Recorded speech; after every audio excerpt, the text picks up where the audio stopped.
আগে করুন কর্তব্য পালন, পরে করবেন সম্পত্তি বন্টন। একজন মুসলিম ব্যক্তি যদি মারা যায় তাহলে তার সম্পত্তি অবশ্যই তার ওয়ারিসানদের মধ্যে শরীয়ত আইন অনুসারে ভাগ বন্টন হওয়া উচিত। ওয়ারিসান হিসাবে আপনি যেমন সম্পত্তির মালিক হতে পারবেন, তেমনি কিছু দায় দায়িত্ব আপনাকে পালন করতে হবে। সেই দায় দায়িত্ব পালন করতে যা কিছু খরচাতি হবে তা কি ওয়ারিসানদেরকে বহন করতে হবে? একজন মুসলিম ব্যক্তির মৃত্যুর পর তার সম্পত্তি ভাগ বন্টন করার আগে তার দায় ও দায়িত্বগুলো কি কি তা জানতে হলে ভিডিওটি প্রথম থেকে শেষ অবধি অবশ্যই দেখতে থাকুন। Welcome back to my YouTube channel legal help and advice Bangla. আজকের এই ভিডিওতে জানাবো একজন মুসলিম ব্যক্তি মারা যাওয়ার পর তার সম্পত্তি ভাগ বন্টন করার আগে কি কি কর্তব্য পালন করা উচিত। চ্যানেল মেম্বারশিপ, আজই এই চ্যানেলের সাথে সরাসরি যুক্ত হন।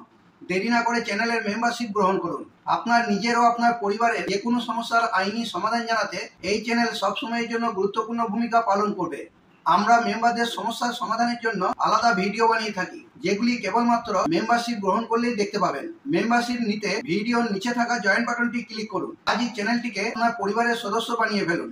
আইনি সমস্যা সংক্রান্ত আমার আরো অনেক ভিডিওর লিঙ্ক ডেসক্রিপশনে দেওয়া আছে। আপনার সমস্যা সম্পর্কিত কোনো ভিডিও থাকলে দেখে নিতে পারেন। ভিডিওটি ভালো লেগে থাকলে একটি লাইক দেবেন ও শেয়ার করবেন। চ্যানেলে নতুন হলে চ্যানেলটি অবশ্যই সাবস্ক্রাইব করে নেবেন। সবার আগে প্রয়োজনীয় আইনি তথ্য ও পরামর্শ পেতে পাশে থাকা বেল আইকনটি ক্লিক করে অল বাটনটি প্রেস করে দেবেন, কারণ এই চ্যানেল আপনাদের সমস্যা সমাধানে সহায়ক হিসাবে কাজ করে থাকে।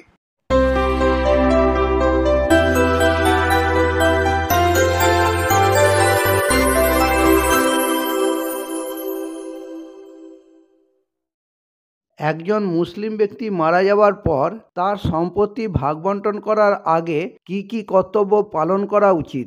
এক, ইসলামিক অন্ত্যেষ্টিক্রিয়া ও কাফন দাফনের খরচ। যে কোনো মুসলিম ব্যক্তির মৃত্যুর পর তার কাফন দাফন অর্থাৎ ইসলামিক মতে তার অন্ত্যেষ্টিক্রিয়া সম্পন্ন করতে হয়, আর এই প্রক্রিয়া সম্পন্ন করতে যেসব খরচাদি হয়ে থাকে সেগুলি হলো কাফন। যে কোনো মুসলিম ব্যক্তির মৃত্যুর পর তার মৃতদেহ গোসল অর্থাৎ স্নান করানোর পর মৃতদেহকে ইসলামিক মতে সাদা কাপড় পরানো হয়। এই সাদা কাপড়টিকে বলা হয় কাফন। এই কাফন বাজার থেকে কিনতে হয়। অনেক সময় মৃত মুসলিম ব্যক্তি জীবিত থাকাকালে এই কাফন কেনার জন্য টাকা আলাদাভাবে রেখে দেয়। আবার অনেক সময় ছেলে মেয়েদের মধ্যে যে কেউ একজন বা মিলিতভাবে এই কাফনের খরচা বহন করে থাকে। যদি কোনো ব্যক্তি মৃত মুসলিম ব্যক্তি জীবিত থাকাকালে তার সম্মুখে তার কাফন খরচা বহন করবার অঙ্গীকার করে থাকে, তাহলে সেই ব্যক্তি কাফনের খরচা বহন করতে পারে।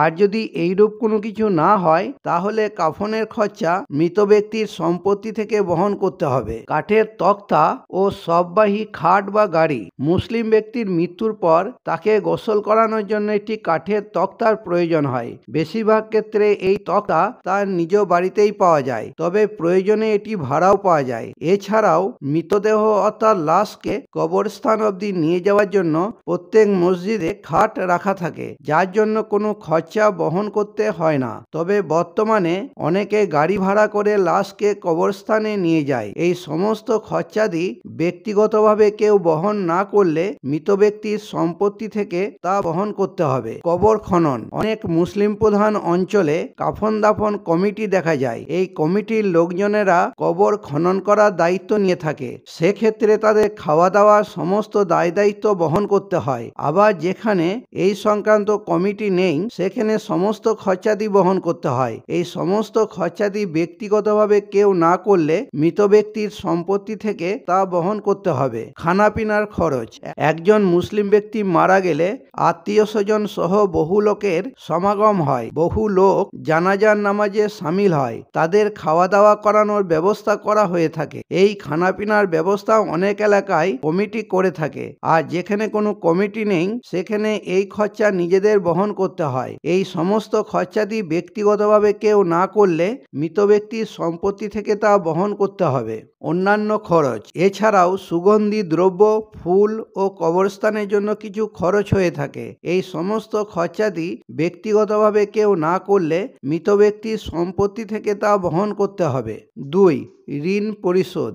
একজন মুসলিম ব্যক্তি জীবিত থাকাকালে যদি কোনো ঋণ বা দেনা করে থাকে তাহলে তার মৃত্যুর পর সবার আগে সেই ঋণ বা দেনা তার সম্পত্তি থেকে পরিশোধ করতে হবে, সেটা আংশিক পরিশোধযোগ্য হোক বা সম্পূর্ণ পরিশোধযোগ্য হোক, ব্যাংক ঋণ বা মর্টগেজ হোক বা ব্যক্তিগতভাবে সম্পত্তি বন্ধক দেওয়া হোক, সব ক্ষেত্রেই সম্পত্তি দায়মুক্ত করতে হবে। এই সমস্ত খরচাদি মৃত ব্যক্তির সম্পত্তি থেকে বহন করতে হবে। 3.